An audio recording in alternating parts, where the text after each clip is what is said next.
Welcome back for my again for this new episode about chapter 22 and 23 in EPIC text.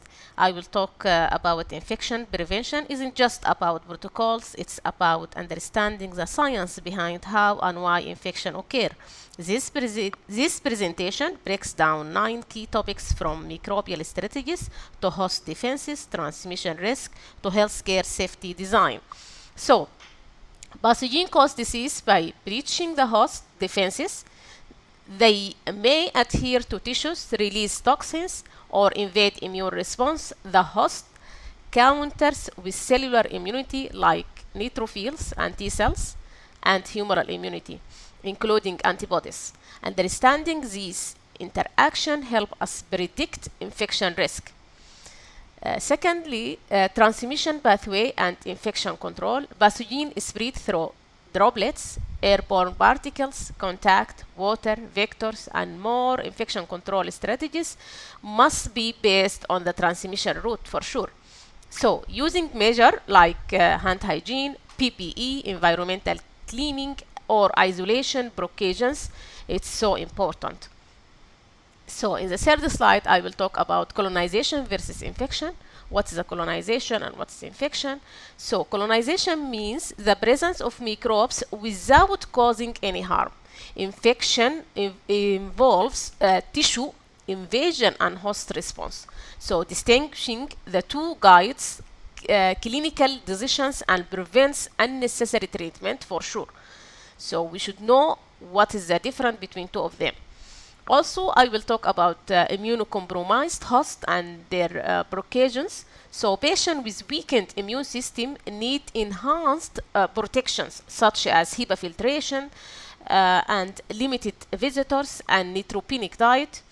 That tolerated precautions reduce the risk of infection from common and opportunistic pathogens. Also, the opportunistic infection is important for infection preventionists. So, opportunistic pathogens like Candida, cytomegalovirus, Aspergillus are harmful in healthy individuals, but dangerous when immunity drops. So, vigilance and early intervention are essential in high-risk population. So, what is the immune response types? The innate immune system reacts immediately with inflammation and phagocytes. The adaptive system is slower but precise, for sure, involving T cells and antibodies. So both systems work together to contain infections and build our immunity and make us strong. So also, augmenting host and resistance. So what about this? We can strengthen host defenses through vaccines, nutrition, hand hygiene, and prophylactic medications. So these preventive steps help reduce infection risk before exposure occurs. So what about antimicrobial resistance? Like misuse of antimicrobial leads to resistance where bacteria adapt and survive the treatment, even if there is treatment. So stewardship programs guide appropriate use to preserve drug effectiveness and limit resistance. So in slide 9, I also we should care about healthcare exposure and how we could reduction this.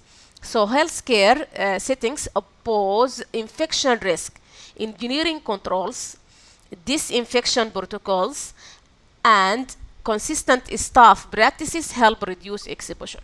According to IPC or EPIC, relies on both design and behavior. So, in conclusion, mastering these principles prepares CBIC candidates and equips healthcare workers to prevent infection, protect vulnerable patients, and improve safety across care environments. So, I hope this audio or episode will help my friend Riham and Hiba, who's joined us lately in the self-study or in our self-study groups with Marwa and Hanan. Thank you and for listening, and we'll back again nearly. Thank you.